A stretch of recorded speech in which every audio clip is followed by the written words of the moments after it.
Welcome everyone to Daf Yomi, 1 week at a time, Masechet Sotah. Today is our second class, and we are going to be reviewing Daf 7 through 13. First of all, Moadim L'Simcha. Hope everyone had a wonderful Pesach.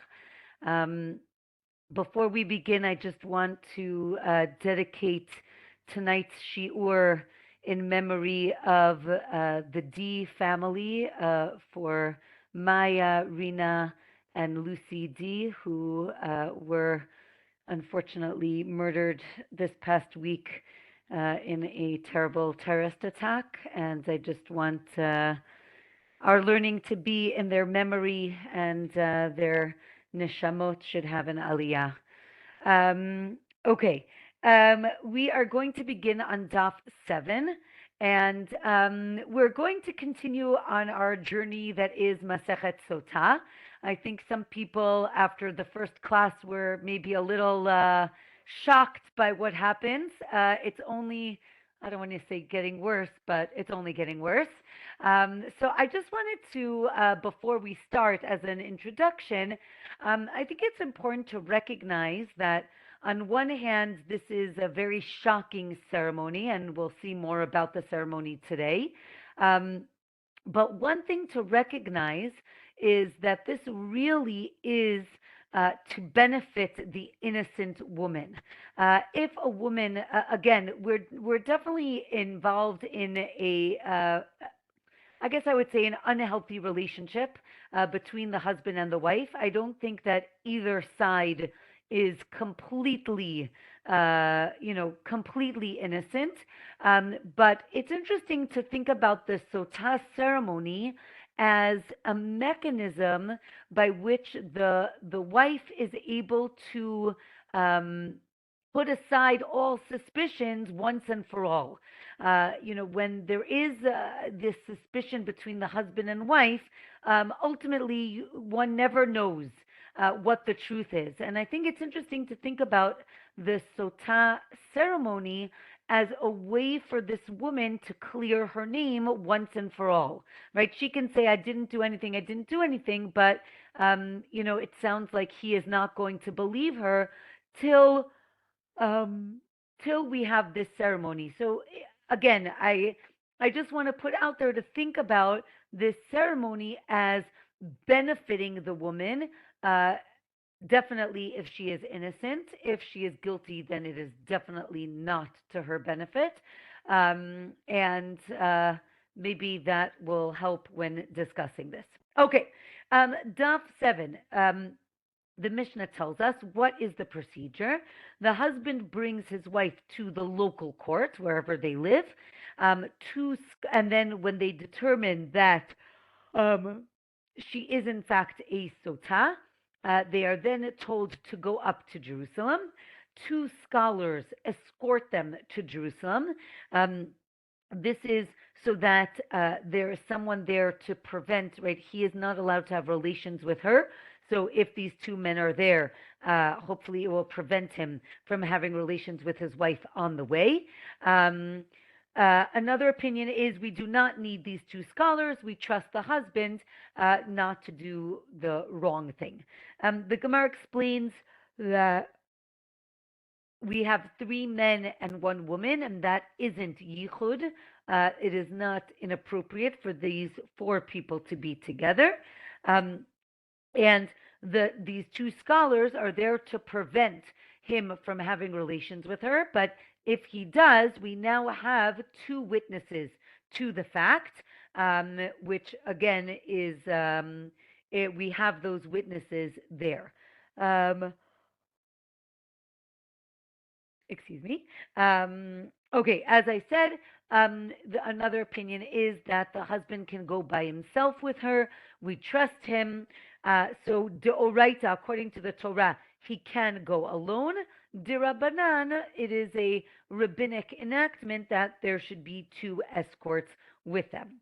The Mishnah continues that he takes her in Jerusalem to the Sanhedrin, to the great court, which is on Har HaBayit, on the Temple Mount.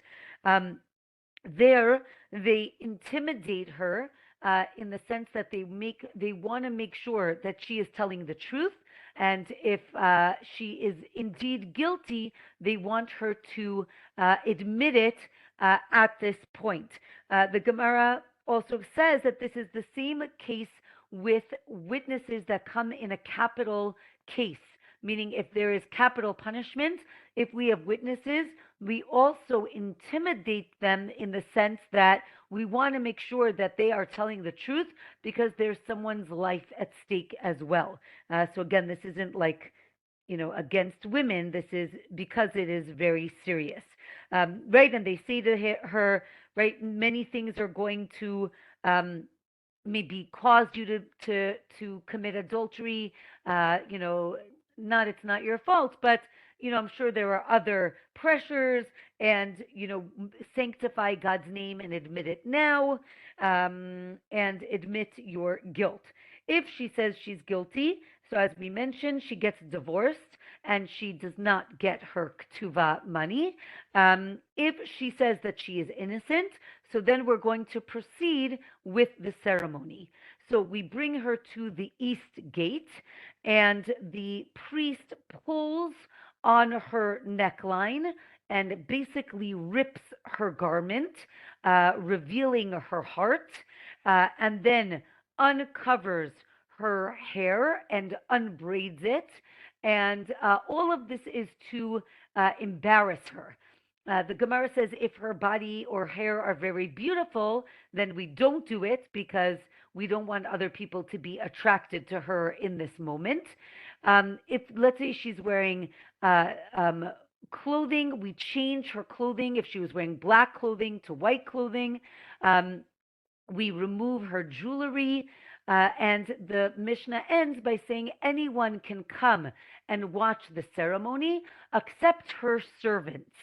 And we will explain what this means. Again, we want her to admit her guilt if she is guilty, but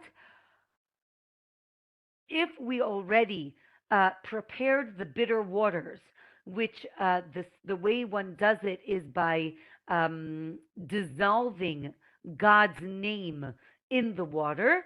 If they already did that, then we make her drink, because at this point we already erased God's name, and we don't want that to be in vain, and she can drink after that. We tell her, the Gemara says, we tell her things that she shouldn't hear. What does that mean? Stories of great people who sinned, but they did tshuva, right? And here again, we're trying to say, right, we understand that you did the wrong thing, and if you did the wrong thing, not that it's okay, but admit to it and do tshuva, right? To repent while you can. We talk about Yehuda, who did tshuva, repented with Tamar. Reuven also does tshuva. And the Gemara explains, right, that Yehuda clearly does tshuva in the Torah. Reuven sees that he did tshuva, and then again, what he's doing tshuva because Yehuda does tshuva because he didn't marry off his third son to Tamar, and then accused Tamar, his daughter-in-law, with having an affair. In the end, it was really he who slept with her, and he clearly admits to this. Reuven, according to the pshat of the Torah, he sleeps with his father's wife after he dies, which you are not allowed to do. And again, here the Midrash says that he saw Yehuda do tshuva, so then Reuven does tshuva as well. If, back to the Sotah, if she admits that she was guilty, we write a receipt that she isn't getting the ktuva, or maybe it's enough to just rip the ktuva document. Daf 8 tells us that we actually walk her around the Temple Mount to basically weaken her, so that we know that it's very hard to maintain a lie when you're very tired, right? It's easier to tell the truth. So we kind of tire her out. We walk her around till she gets tired. so that maybe she will admit to what she did. And as I mentioned again, the the court did the same idea, did the same thing to witnesses that are witnesses for a capital crime. As I mentioned again, because it's so serious, we want to make sure that they aren't lying. The Gemara tells us that three people are brought to Sha'ar Nicanor. Sha'ar Nicanor is what we were calling the Eastern Gate. It's at the top of the 15 stairs. It's the gate into the main courtyard of the temple of the Beit HaMikdash. Who are the three people brought there? The Sotah, the Mitzorah, someone who has leprosy, and the Yoledet, a woman who gave birth who needs to bring a sacrifice. And the Gemara says that we cannot do this ceremony for two sotas at the same time. One reason is because it might cause one woman to be emboldened, and right, if she's not going to admit, so then I'm also not going to admit it. Or maybe it's based on a verse that you're not allowed to do it together. If, however, one of the women is trembling, so then it's okay, because again, we see that she's already scared, so it doesn't matter if there's somebody else there. Or again, you shouldn't make two women drink at the same time. We don't bundle the mitzvot together. In Hebrew, we say ein osin mitzvot chavilot chavilot. We don't bundle up mitzvot. We do them one at a time, each in their proper time. However, the Gemara says if there are two kohanim in the Beit HaMikdash that are free, they each can do a Sotah ceremony at the same time. We said that the Kohen tears her clothing and uncovers her. And the Gemara mentions that it's similar to a person that is being stoned. When a man is stoned, they actually remove all his clothing. We'll see in a minute that basically the person dies quicker, meaning the death is quicker if they're not wearing clothing, because clothing will protect the body. And, in the Gemara, the person will want to die as quickly as possible. So they cover up the genitals, but everything else is uncovered. A woman, on the other hand, is not undressed. She is clothed because, again, we don't want to embarrass her. So the Gemara says, well, we don't want people to see the Sota unclothed, because if she's found innocent, right, maybe, we're concerned that a man who saw her, unclothed in the Beit HaMikdash will then chase her afterwards and want to marry her because of that, as opposed to skila, when a person is being killed, so then it doesn't matter because they're being killed. Or the opposite, we want as I mentioned before, when a person is being killed, we want it to be as quickly and painlessly as possible. And therefore, it's interesting that the Gemara mentions the idea of va'ahavta l'reacha kamocha. Right? We should love our neighbor as we love ourselves. It's fascinating that the Gemara would talk about capital punishment in this way. But the idea is that even in death, we want the death to be as either with as much dignity as possible or as quickly as possible, depending on who you are.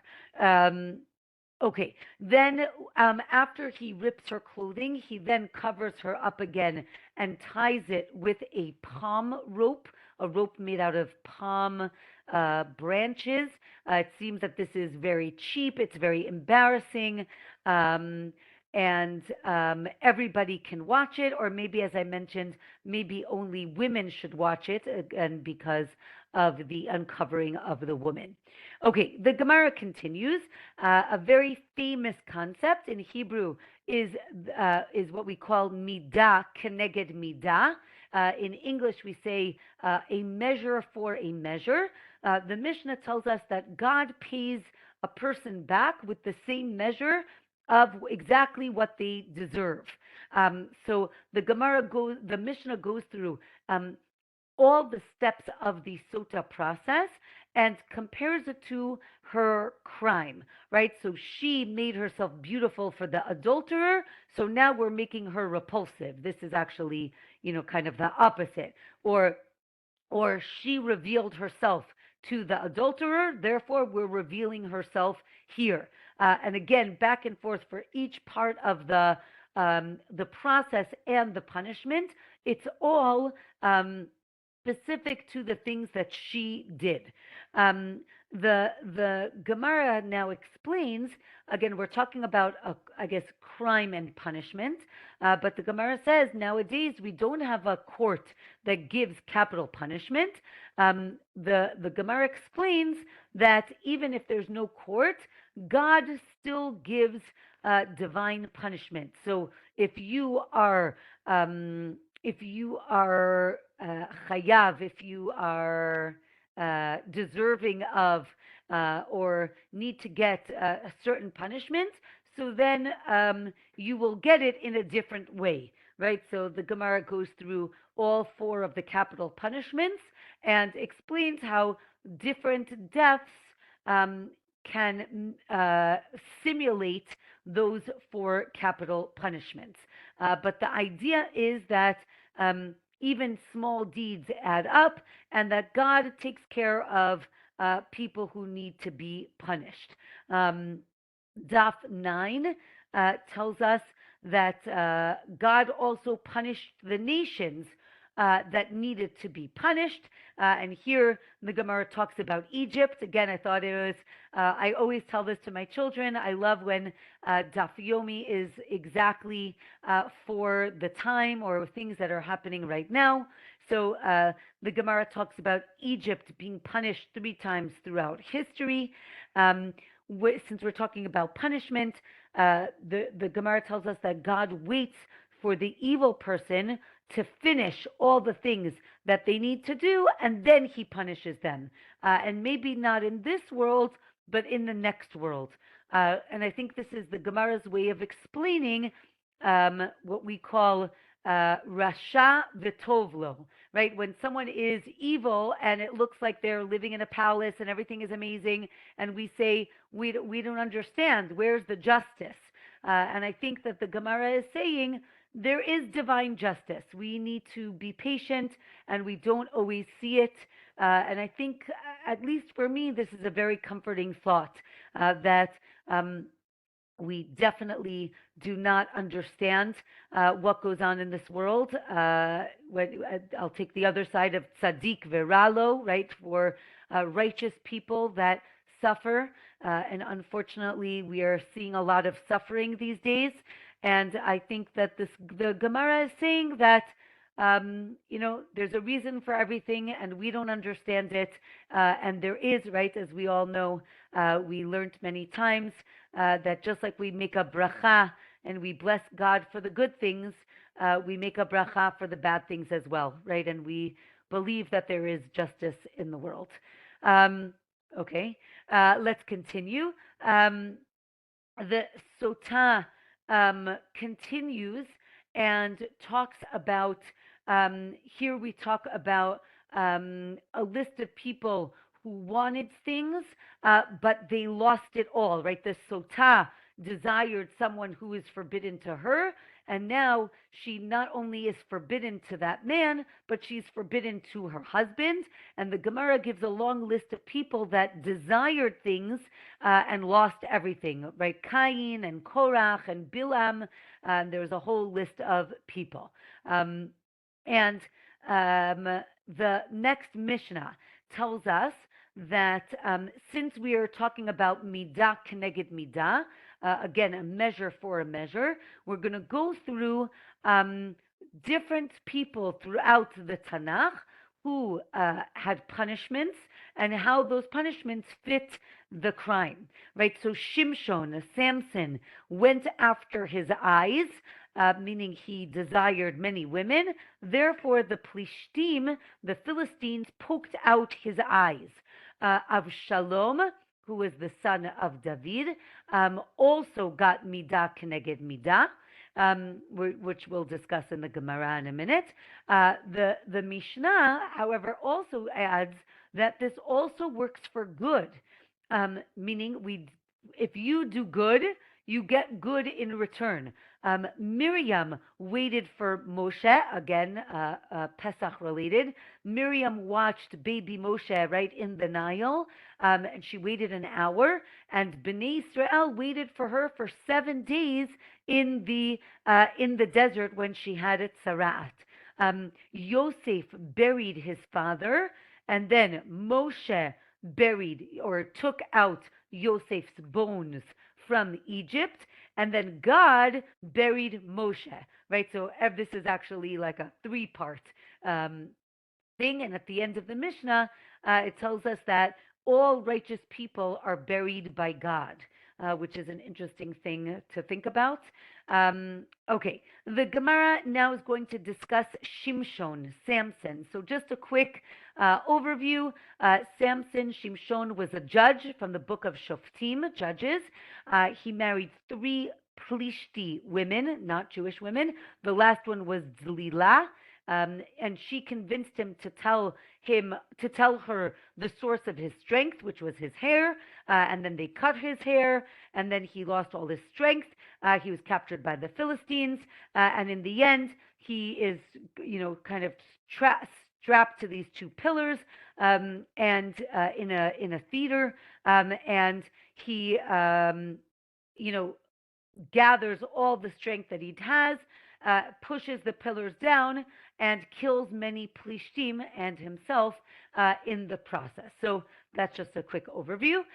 So now the Gemara basically is going to what we say in Gemara language to darshan, to go through all the verses and all the different midrashim or stories about these people actually come from here. So the Gemara says that, as I mentioned before, yes, exactly. Zohar says that he sacrifices his life in order to kill the Plishtim. So it says that he desired the first woman with his eyes, therefore the Plishtim took out his eyes, and he first started falling in Aza. That's where he met the second woman, Delilah. As I mentioned, right? Why is she named Delilah? So the Gemara says she weakened his strength, or uprooted his strength, and his heart and his actions, and caused God to depart from him. Right? She basically pestered him till he told her his secret.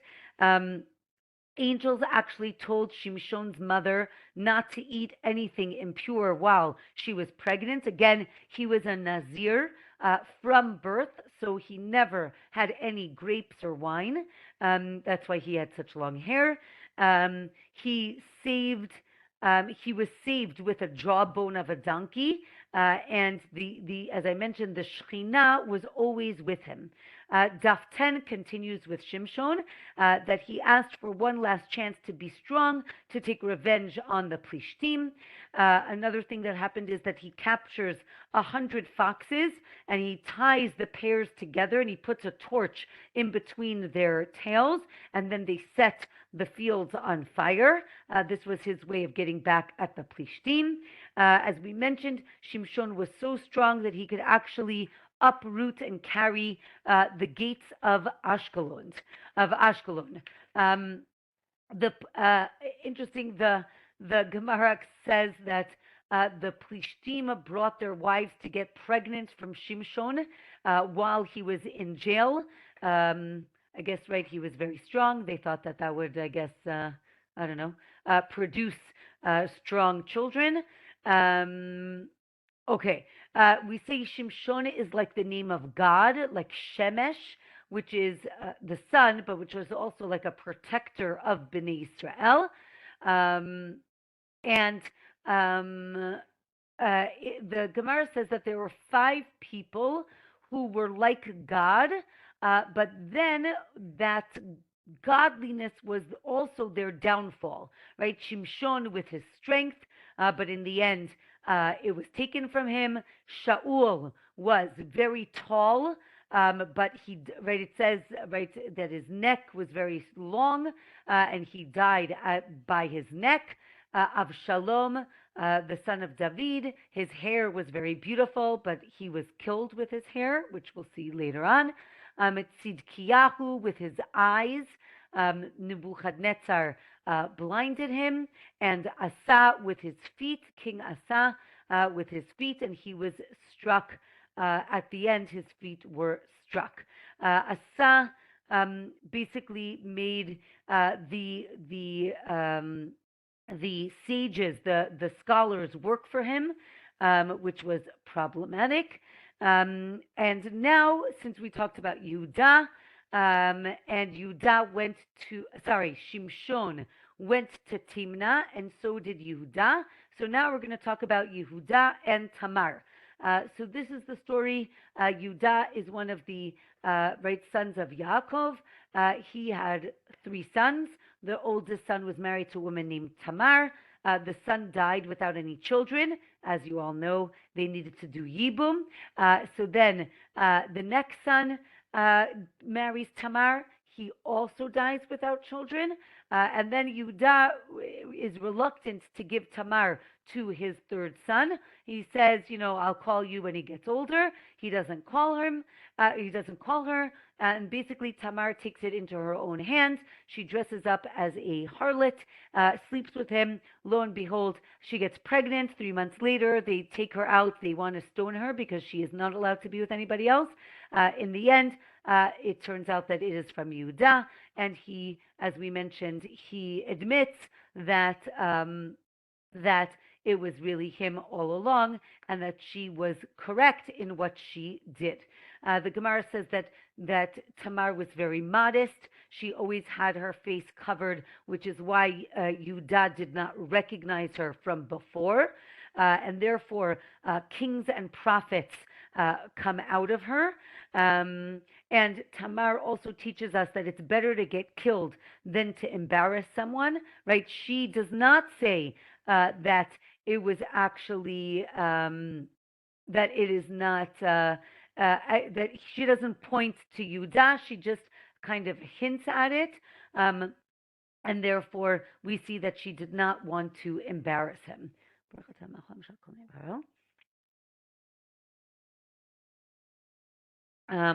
Okay, that is Yehuda.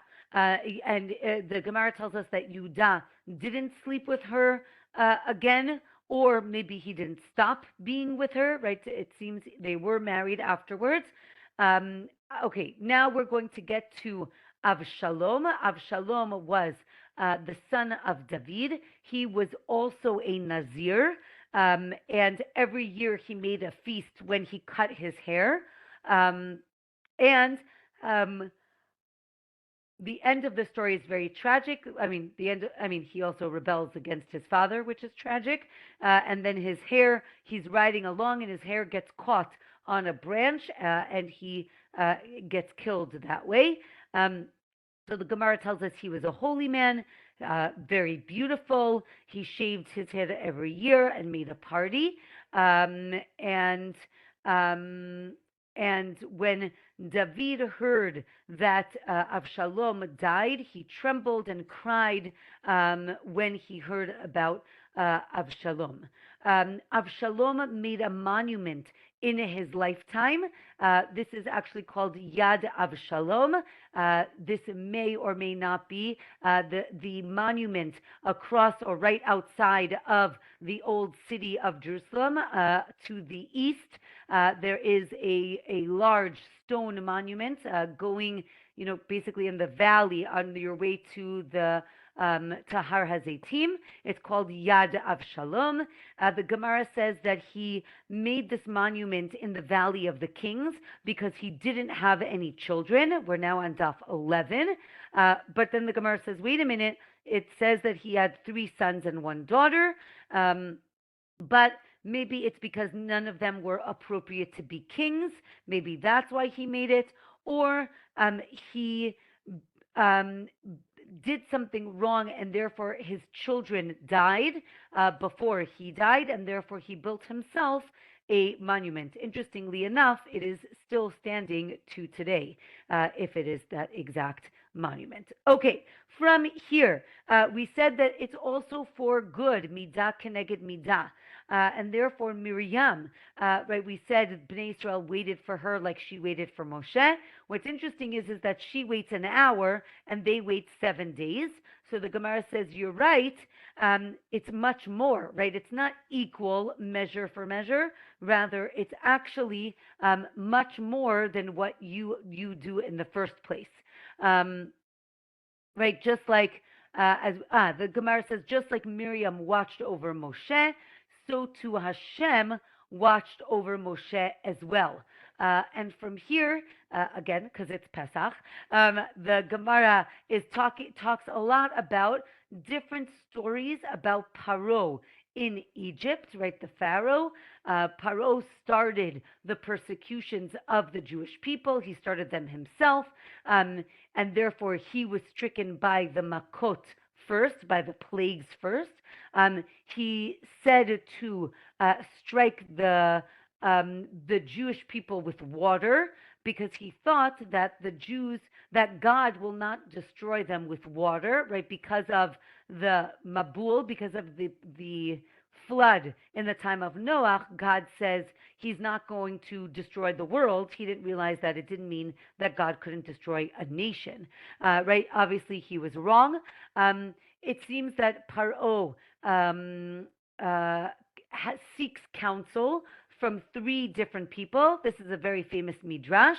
Who are the three people?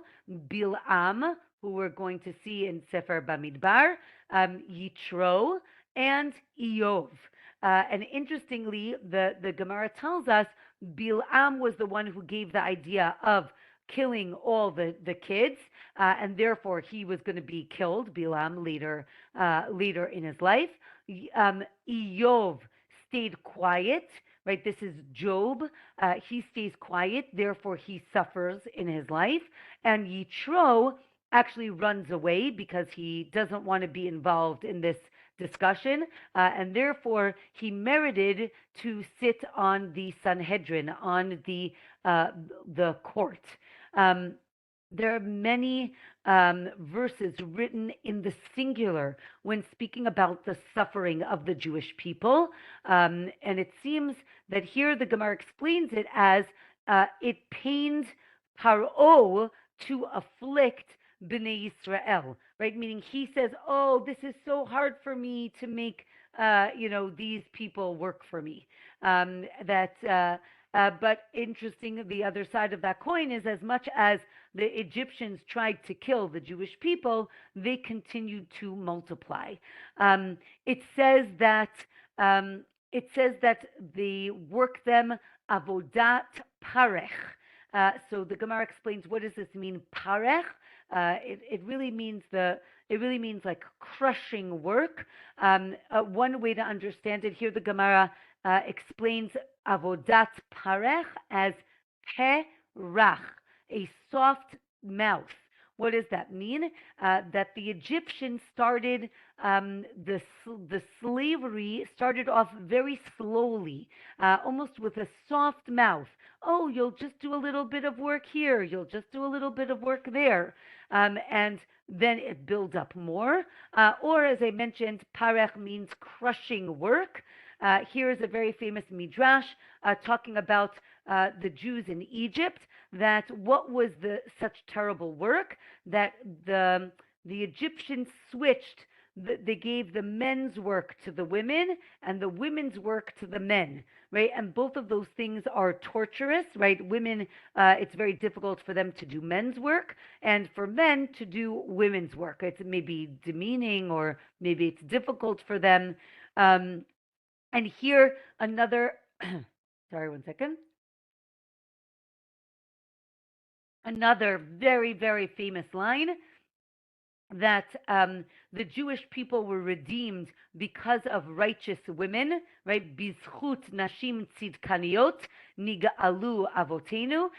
Righteous women were the cause of the redemption. What is this story? So the Gemara here explains, and those of you who are, if you're looking at the Gemara, these dapim are very, very long because we have a lot of stories now. I guess it's good we're getting a little break from the Sota ceremony. So what happened in Egypt? God made a miracle happen that whenever the Jewish people went to draw water in a well, not only did water come up, but small fish came up, and then they would fry up the fish, and they would give their husbands in the field the fish and the water, and then the husbands felt good, so then they were in a good mood, and then they seduced their husbands and they slept with them. Then they became pregnant. Then they gave birth under the apple trees in the field. This is one reason some people say that we make charoset out of apples, because the women gave birth under the apple trees in Egypt, in the field. And then now comes, I didn't remember this part of the story, that angels came, right? Again, they had to go back to work. So angels came and they cleaned up all the babies and they took care of the babies and they fed them, the angels, fed the babies. And then if the Egyptians would come, then the babies were sunk or swallowed up by the ground. Don't worry, they were going to be fine. They were swallowed up by the ground, and even if the Egyptians came and tried to plow the field, they were fine. And then when the Egyptians left, they basically grew out of the ground. I'm imagining like Cabbage Patch dolls. They also came out of the ground. Maybe that's where they got it from. And then what's the proof? The Gemara says that at Yam Suf, at the Red Sea, it says that Ze Keli Va'anvehu, right? This is our God. When we use the word Ze, it usually means we're pointing. The Gemara says that these babies or children recognized God at Yam Suf, and they're pointing to God because that's the God that kept them alive in those fields, which I thought was fascinating. Since we're talking about Egypt and the redemption and righteous women, who are the most righteous women? The midwives. Some say, right, again in the Torah, it's Shifra and Puah. Those were their names. Here the Gemara tells us it's either Yocheved and Miriam, right, mother and daughter, or Yocheved and Elisheva. Elisheva was Aaron's wife. So it was either a mother and a daughter or a mother and her daughter-in-law. And the Gemara gives a lot of midrashim here, a lot of stories about the midwives, that they not only didn't kill the babies, they fed them. They said that, right, this nation is like wild animals. And what's the connection, right? That always also a little bit bothered me. What does it mean, wild animals? They meant, right, they give birth so quickly, they don't need help. Here the Gemara says, right, we know that each one of the tribes is compared to an animal, right? Yehuda is a lion, Dan is a snake, Naphtali is a deer. So it's interesting that it was like a play on that. My mother-in-law is saying maybe it was a date tree, and that's why Sfaradim use dates. Could be, even though here the Gemara talks about the apple tree. But it could be, date might be more going to maybe like, into Gan Eden, right? The trees, maybe date is Tamar, one of Shivat Aminim. We definitely like dates more than apples. I mean, like in Judaism, in terms of Shivat Aminim. So maybe, good question. Okay. It says that Hashem made houses for the midwives, right? The house of the Kohanim and the Leviim, right? Priests and Levites, or of kingship, right? That kings came from Kalev and Miriam. I don't know if you guys know, but there is a midrash that Miriam marries Kalev. Okay, Daf 12. We now have stories about Miriam. Since we were talking about Miriam, it says that apparently Miriam was very sickly in the beginning, and no one wanted to marry her. But Caleb wanted to marry her because he realized that she was righteous and she would have righteous children. So Caleb nurses her back to health. Maybe after the tzarat, if you remember that she gets tzarat, leprosy.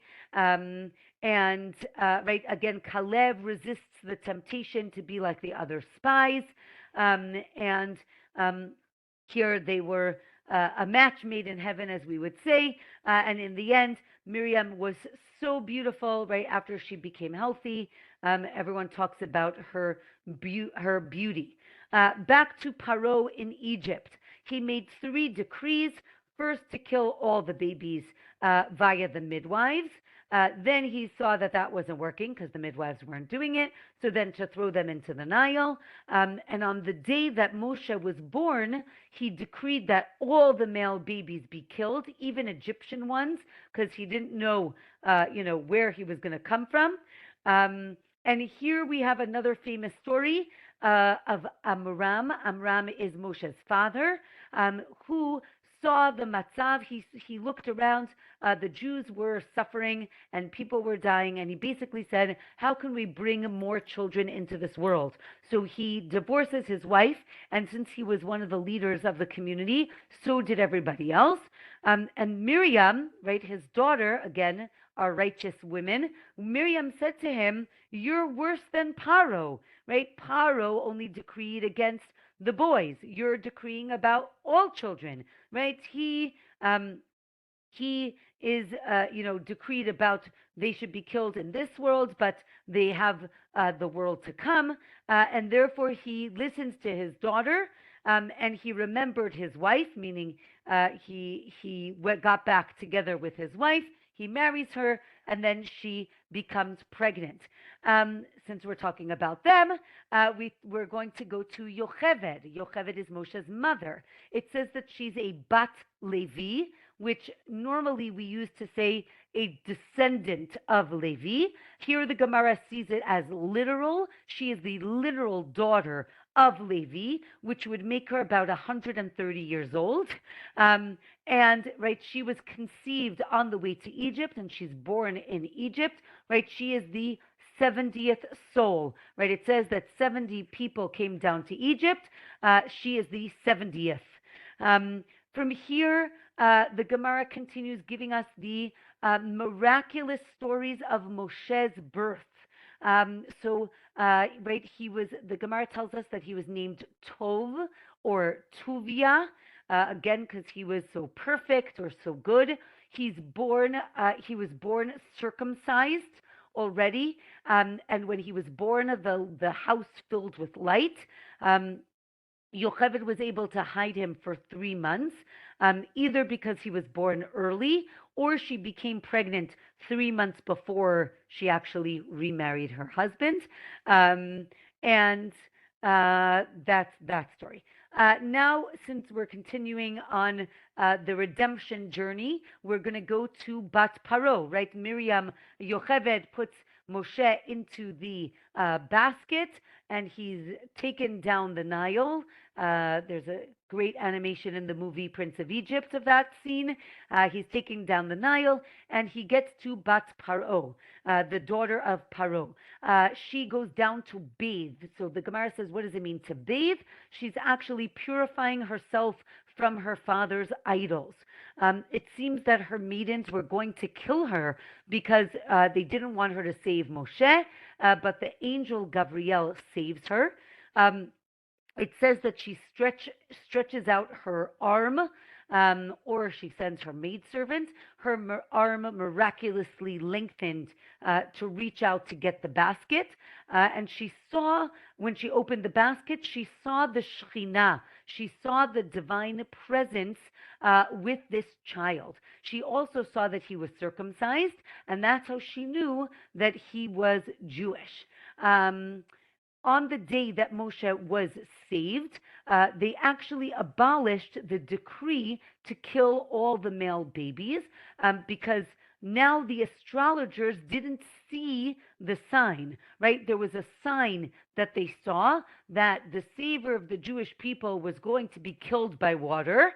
And as soon as he was taken out of the water, they didn't see the sign anymore. And therefore, they didn't realize that the water he was going to be killed with was actually me meriva, right? The water, when he strikes the rock, the water comes out. He is told that he is going to die in the desert because of that water. So he does die because of water, but not the Nile. Um, and it seems that Bat Paro has prophecy. She has a nivu'ah about this, but she didn't understand what it meant. The day that Moshe was placed into the Nile was the 21st of Nisan, which is the same day as Kriyat Yam Suf, which is tomorrow night, by the way. So again, back to all of these beautiful stories to lift our spirits. At least it's helping with mine. Or if it's not the 21st of Nisan, it could be that it was Vav Sivan, right? Vav Sivan is the day of Matan Torah, when we got the Torah. Now, the Gemara says Vav Sivan makes sense if we know that that Moshe was born Zayin Adar. So if he's born in Adar, Nisan, Iyar, so Sivan, okay, it's 3 months later. Now I understand why, right, she needed to put him in the basket then. If it was the 21st of Nisan, he was just born a month ago. How does that work? So the Gemara says, oh, that year was a leap year. So it was a leap year, therefore there's an extra month, and therefore by then they couldn't hide him anymore. It says that Moshe refused to nurse from the Egyptian women, right? That's why they had to get a Jewish nursemaid, which turns out to be Yocheved, his mother. The Gemara says that the mouth that's going to speak to God should only nurse from a Jewish woman. And to finish up this story, Miriam was a Nevi'ah, right? She was a prophetess even before Moshe was born. Therefore, she's called Miriam Achot Aharon, Miriam the sister of Aharon, because even before Moshe was born, she already had prophecy, right? And she prophesied that her mother will give birth to the person who is going to take them out of Egypt. Okay, our last daf, which is actually tomorrow's daf, daf 13, we have Yosef.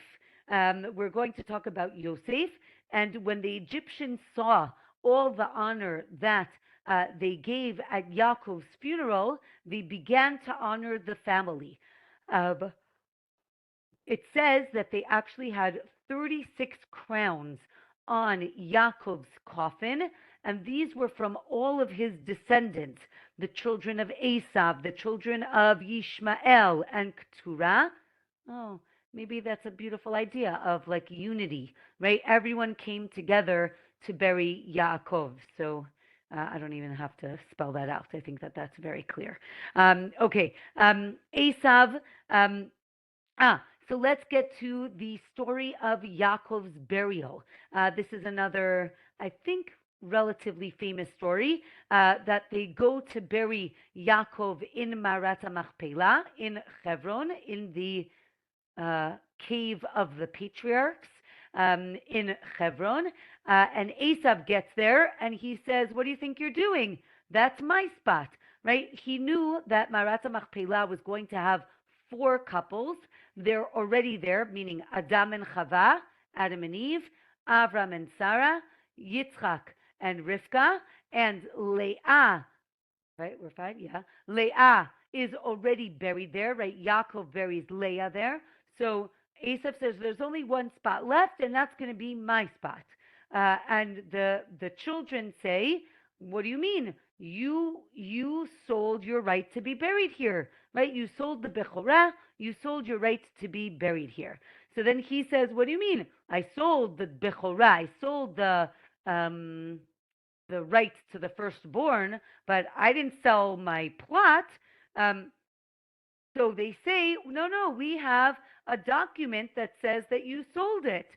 So they decided to send Naphtali, one of the brothers. He's fast like a deer. Remember, we said he's compared to a deer.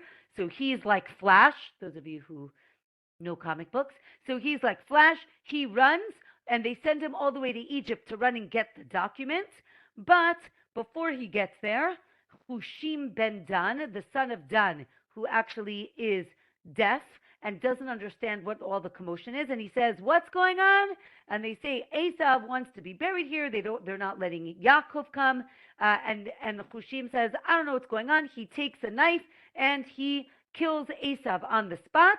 And this is actually a fulfillment of the prophecy that Rachel has, that both her children were going to be buried on the same day.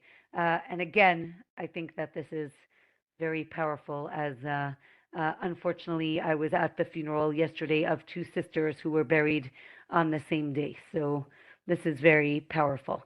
Okay, let's continue. While all the Jews are getting gold from Egypt, Moshe was busy doing a mitzvah. What was he doing? He was trying to find Yosef's bones. Yosef was buried in Egypt many years beforehand, and the bones were hidden. He looks for 3 days, and then the daughter of Asher, Serach bat Asher, tells him, right, she's also still alive, she tells him that the metal coffin was placed in the Nile and he needs to go get it.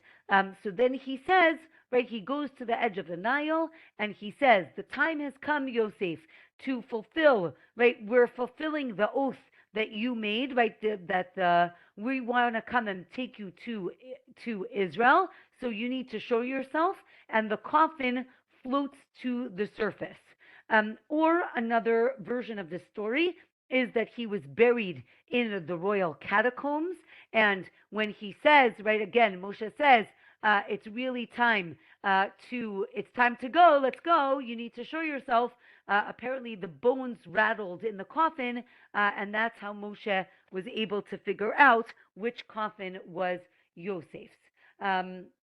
Okay, a beautiful idea is that the Jewish people carried two arons, right? Two, right?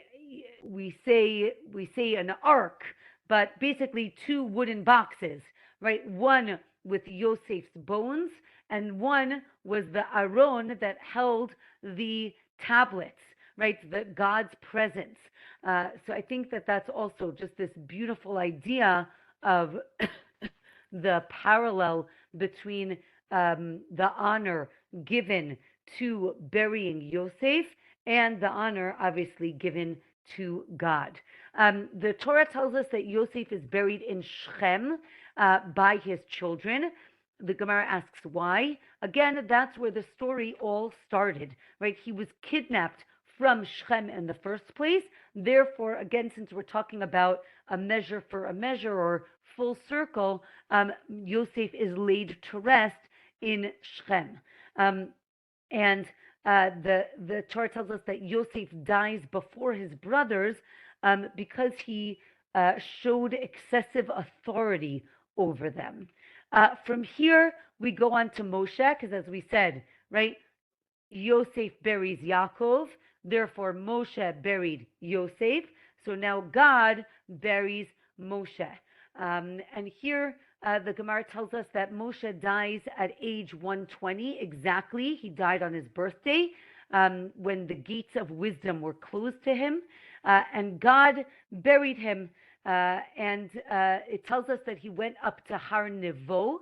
It says Har Nevo from the word Nivi'im, that the Gemara actually says that all three prophets were buried on this mountain: Moshe, Aaron, and Miriam. And it's in the portion of Reuven. That's where he dies. But God buries him in the portion of Gad. And Gad as in the Shevet, Gad, G-A-D. I never thought about that. But interesting, right? Okay. Right, others say that he actually never died, but he continues to serve God, uh, in heaven. And the top of Daf 14 tells us that no one really knows where Moshe is buried. Even the Romans tried to find the burial spot, but they couldn't. And I think that um, at least for me, this daf is a comfort to know that God uh, comforts those who need comforting, and it's again just fascinating to read these stories when they are so applicable to our current situation. So I really just want to wish everyone a Moadim L'Simcha, a Chag Sameach, and we should just have what we say here is Besorot Tovot, just good notices, good news. Be'ezrat Hashem, next week also we are going to meet Monday night. So sorry for all the changes, but we will learn more stories and then go back to some more Sota. So wishing everyone a Chag Sameach. Bye.